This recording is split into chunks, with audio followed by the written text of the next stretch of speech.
his team think that I might be a bit past it, and they think it's a passing of a torch. Like, dude, I want to grab that metaphorical torch and I want to shove that metaphorical torch where the sun don't shine. Hey, I'm saying metaphor, it's a metaphor, the torch is a metaphor.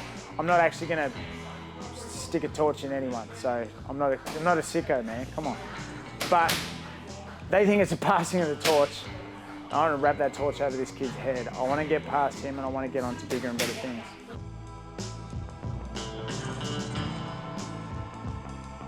It's been really good. I've found a new home at Real Deal Boxing. It's been fun. It's been, at this stage of my career, it's sort of reinvigorated me a little bit. It's always just been me and Dad, before I sacked him, of course.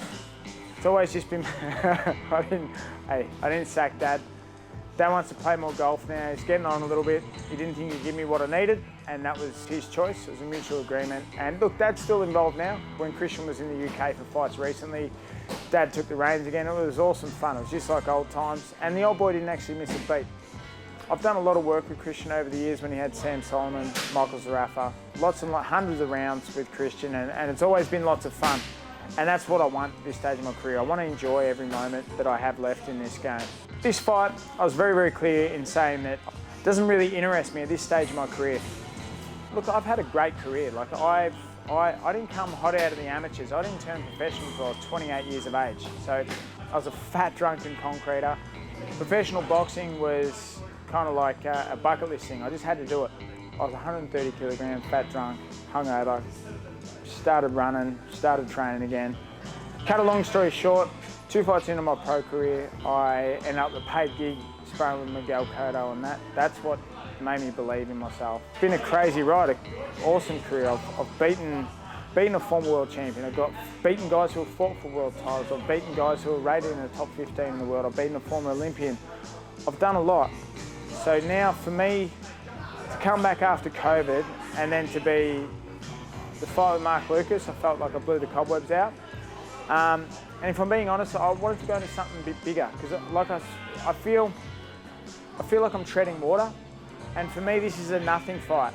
I think I'm expected to beat Max, and I think I'm expected to beat Max. It's lose-lose for me. This young gun has everything to gain, nothing to lose. Whereas I have everything to lose. I want to be in bigger fights, fights that are going to push me along. I want to compete at the highest level while I still can.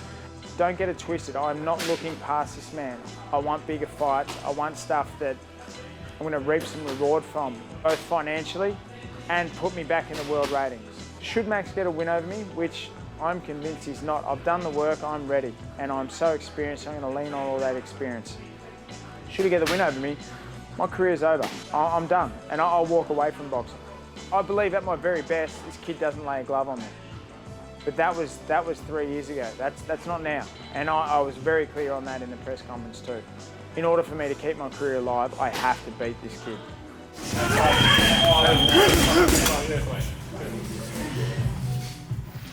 The kid's, what is he, about 6'9"?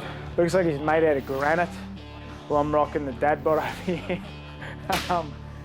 Yeah, he looks like a big, strong kid. He is dangerous.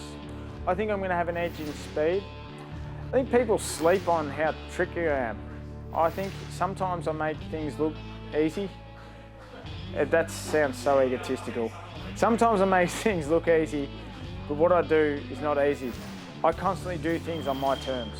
That's through ring craft and just smarts and experience, man.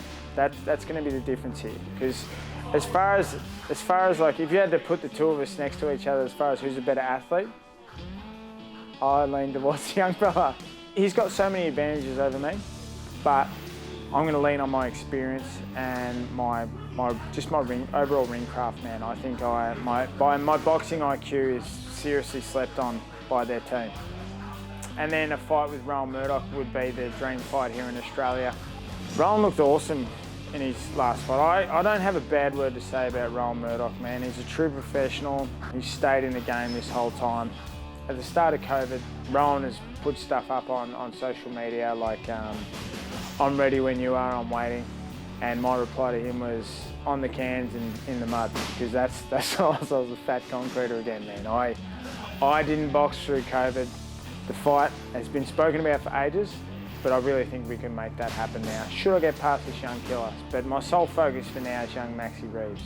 What the fans and people don't understand in boxing and in Australian boxing, I would say 80 to 90% of the fighters that you guys know out there and the fighters that you guys see on TV, we struggle, man. We struggle. We live fight to fight, and I don't like that for my family. So that's why I work as well as train. I'm not going to have them miss out on anything because I'm doing this, because family comes first.